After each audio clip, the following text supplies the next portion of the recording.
a warm welcome to Cheyenne Gieseke.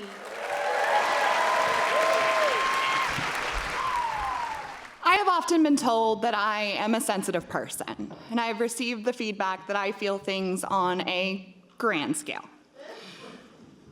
One of the worst things to ever happen to me was my first period. From the very beginning, it came storming into my life with unpredictable irregularity, heaviness, and incredible pain.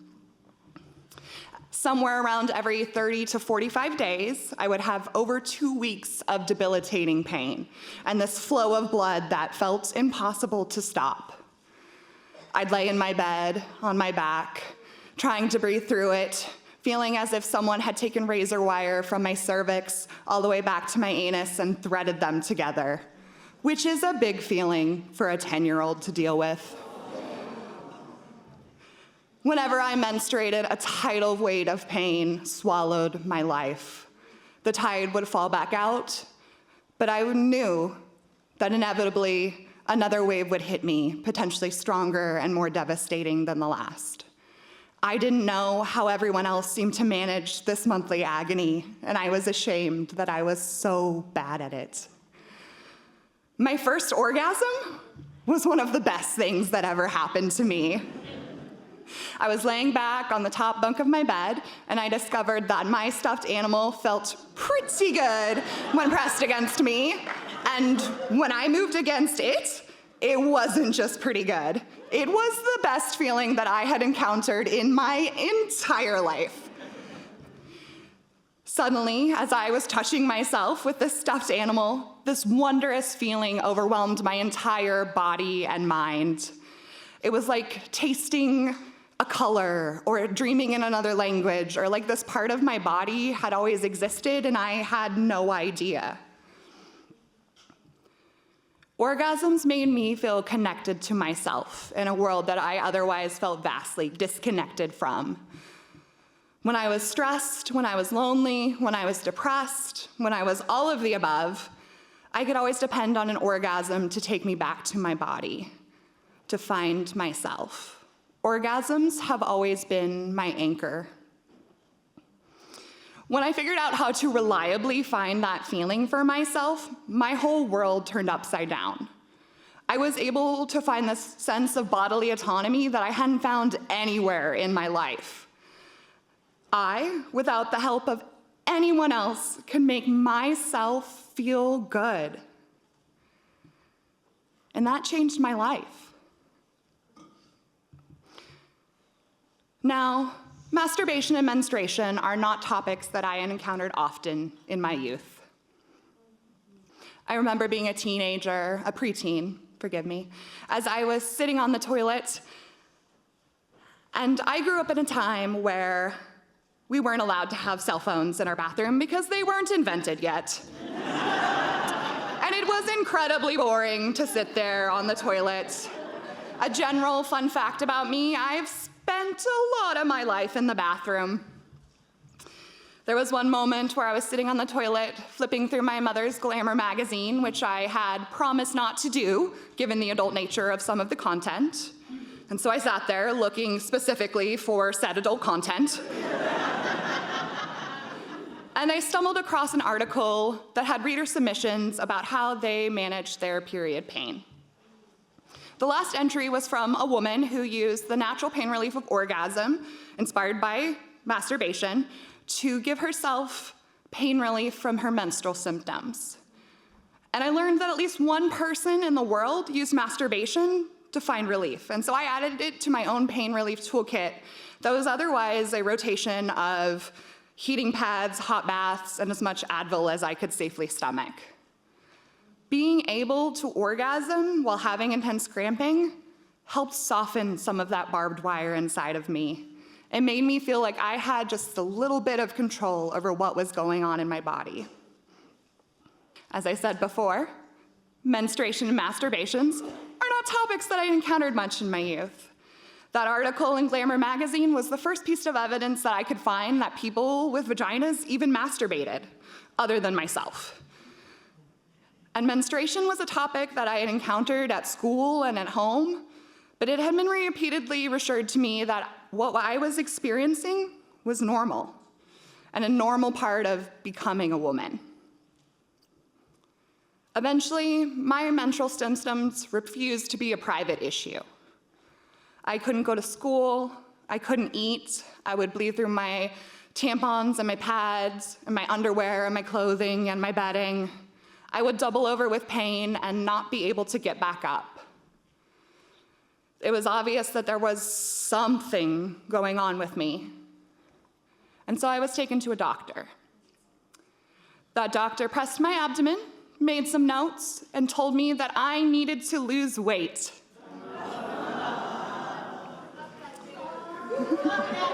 Fuck that dude is right. Thank you.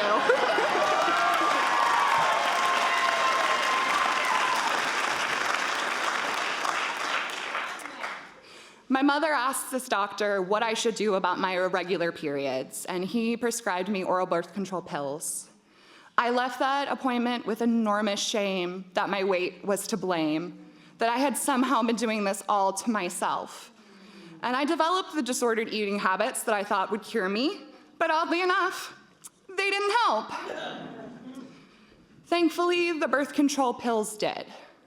And college was a whole new level of autonomy for me. I was able to learn from a friend how to continuously cycle my birth control pills to avoid having a period as much as possible. Additionally, at college, I had a new address and a post box, all to myself, so I could do something that I'd always been interested in, order myself a sex toy.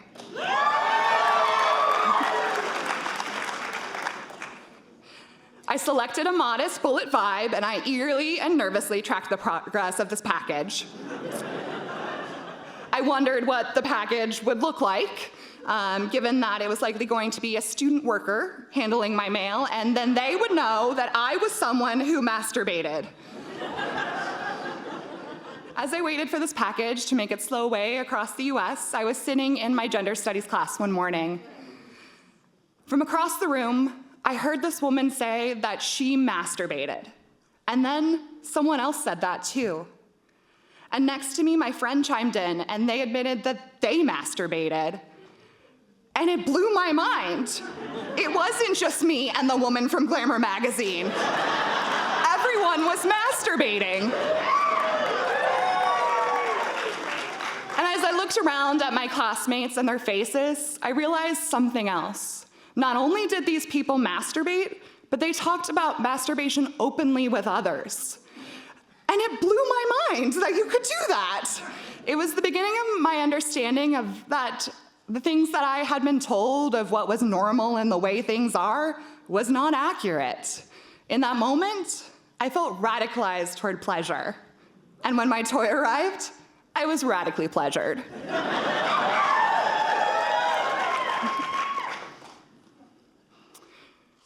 During my last year of college, I lived with a group of friends off of campus. I remember laying in bed, watching my friend get ready in our shared bathroom for a party that we had planned to attend together later that evening. She was putting on her makeup, and I was laying in bed, groaning as cramp after cramp hit me because I was having a breakthrough period, and I didn't think that I was going to be able to go. I remember telling her, I don't want to have a period anymore. She continued with her makeup for a moment, and then she responded, I would never want to lose my period. It's something that makes me feel like a woman. And I laughed because I thought she was joking. But she wasn't. I asked her, if you had the opportunity, if you didn't have to deal with side effects, you would still keep your period even if it could be gone? And she responded, yes. There was no part of my body that could make sense of that feeling for myself. And that was the beginning of my understanding that what I was experiencing with menstruation was not, in fact, universal or normal. Eventually, orgasms became a language that I could share with other people. It became an intense connection, nonverbal exchange, a way of seeing someone else and them seeing me. Orgasms became a point of clarity for me. I remember one evening, as a femme topped me and made me beg for my orgasm under vibrational distress in a room full of strangers. came and I had this immediate realization of, oh shit, I might just be a little bit gay. Not every orgasm hit me quite like that ton of bricks, but they helped me understand myself in a way that I didn't know how to find anywhere else. I started going to sex clubs and kink events and dating couples, and every orgasm that I shared with another person helped me dismantle some of the shame I had been asked to carry for being queer, a kinky, or polyamorous. Those of us who have lived or live with chronic illness know the bittersweetness of the good times, that there is always the chance that that screaming tide could come back in, and it's hard to clear that taste from your mouth because you have been swallowed by that flavor so many times before. The good times lasted a while for me, but they ended. After a partial hospitalization and 2 outpatient programs for my mental health, I began to understand that I needed to confront some of the things that had happened to me in my youth. And as I began to do that trauma work, my pain increased exponentially in response. It was as if I had never fully sat in my own body or my own experience before, and to do so now was unbearable. I began to have daily pelvic and abdominal pain, like someone had opened my side and shoved a burning coal into me. I would vomit without warning, and I was afraid to be far from a toilet. I would go to the ER in incredible pain, and they would tell me that there was nothing wrong with me.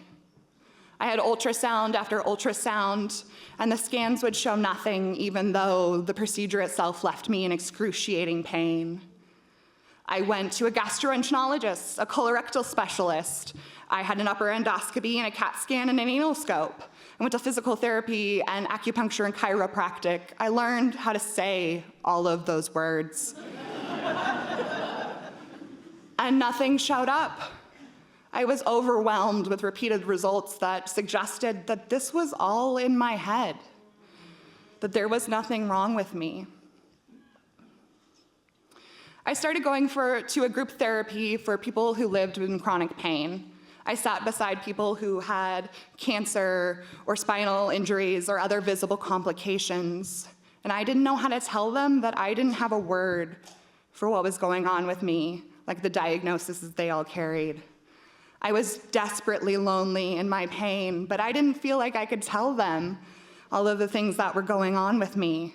I couldn't tell them the heartbreak of having to stop seeing the first woman I had ever dated because I couldn't get out of bed.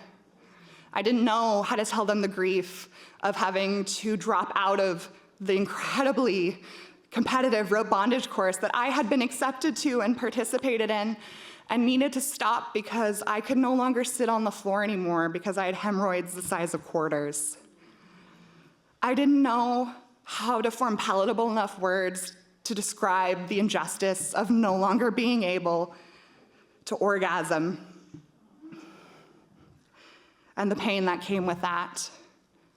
Sex was something that connected me and my nesting partner.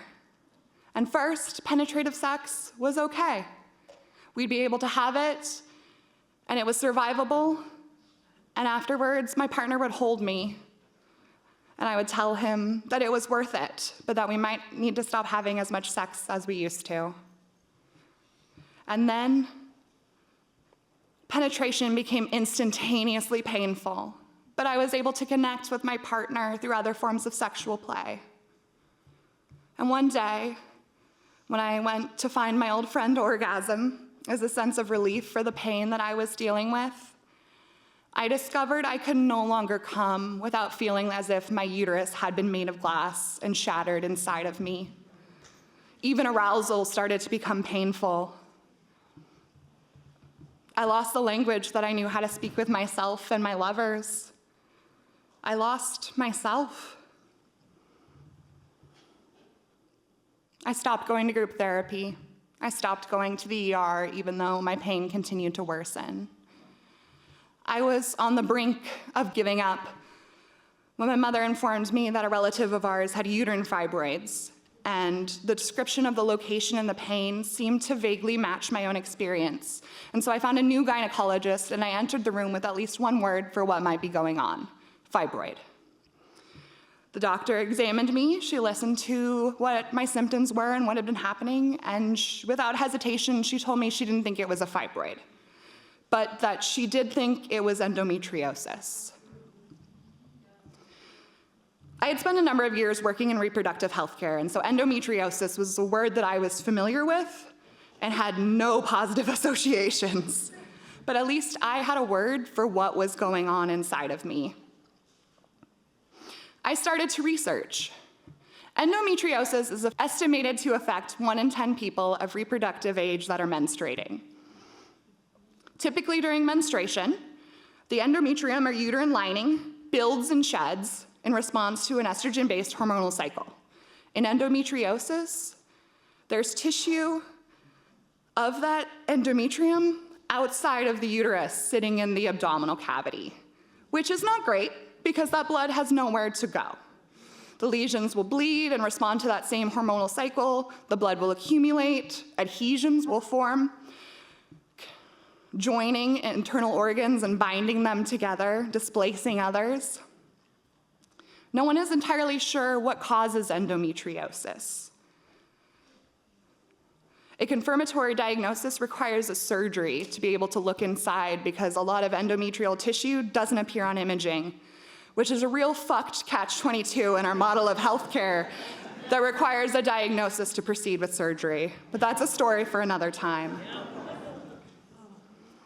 When they opened me up, they found endometriosis, and they burned away what they could see. I felt incredible relief to know that there was confirmation that there was something wrong with me, that it wasn't all in my head. But not long after that initial surgery, the pain returned. I researched into other people's stories, and I realized that a hysterectomy or the removal of my uterus was going to be the best option given the pain that I had. And I also learned that as someone who was under 30 and had not had a child, that surgeons would flat out refuse to give me this surgery.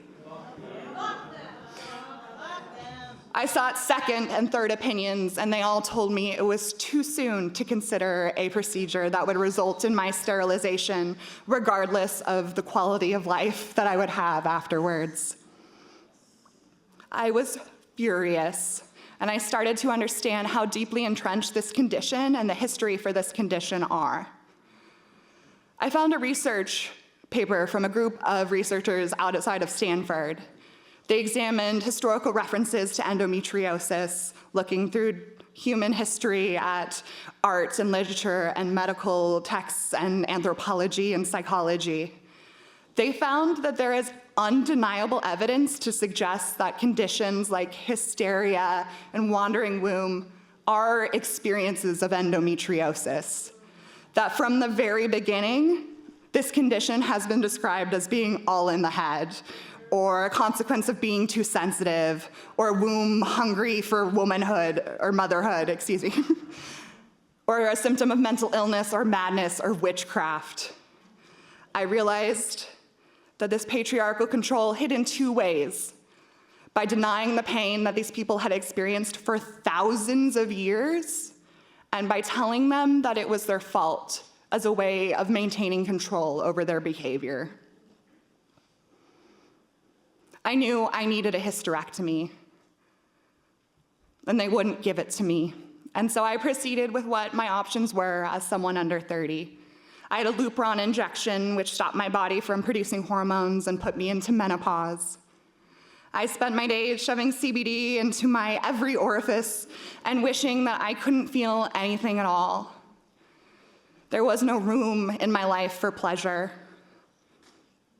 I didn't know how I could keep living without my old friend orgasm. And so I started planning the argument I would give in order to get my hysterectomy. I brought my male presenting partner with me to this appointment for added backup. And when I told the clinician that I needed a hysterectomy, she said I was right, that I had finally tried everything else, and she was willing to do this for me.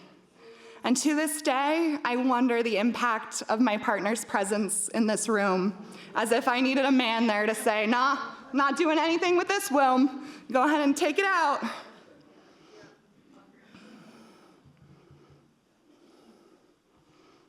In the absence of the fight, I was still filled with rage.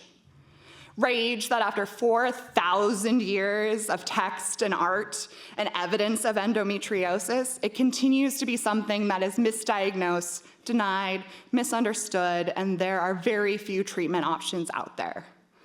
I wonder how this choice could ever really be my choice if it was my only option. And amidst my rage, there was also grief. Grief that I would be losing something that I had been told I always wanted. Grief that I'd be losing what I had been told was the most profound human experience. But by now, I had understood that what people said, the things that I wanted, didn't often align with what I wanted. And what I needed was to find pleasure in my life again. I needed an orgasm more than I needed to be a mother.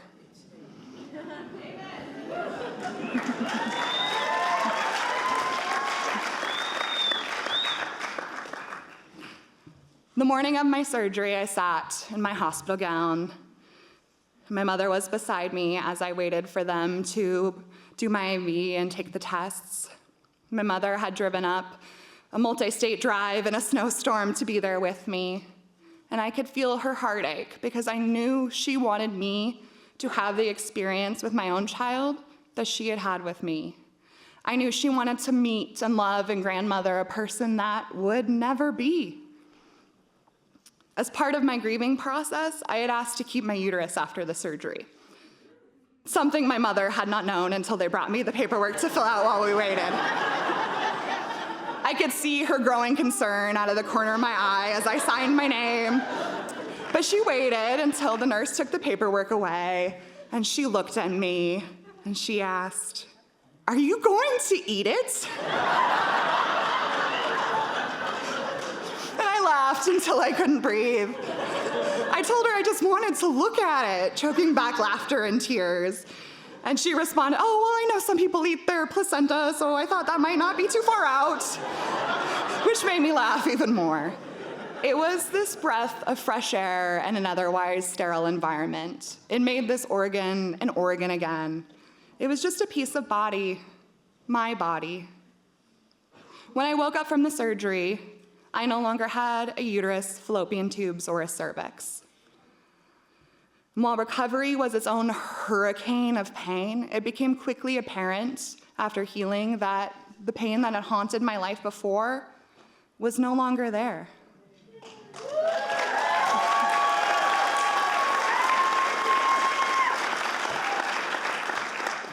It's now been a little over a year since my hysterectomy, and I'm starting to live my life again. If I could give you a snapshot of this last month, I am 4 months into the bondage soup rope course that I had to drop out of in 2019.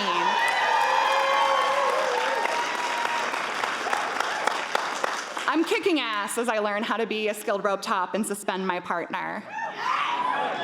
This month also included Kinkfest, where I was a vendor for the first time, and I was able to sell my art to fellow Kinksters in the community and feel their support. I also got to facilitate my partner's first experience in a dungeon, and he beat pretty bruises into my skin with new toys because I not only have enough room in my life for pleasure, I also have room for pain on my own terms.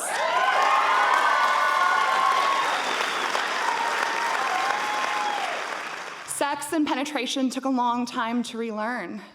My body feels things differently than it did before my hysterectomy. Trusting in pleasure is still something I am learning, and it's taking a long time. I spent so many years trying not to feel these parts of me. I know that it will take time for the sensitivity to return, and I know that my pleasure is absolutely worth it.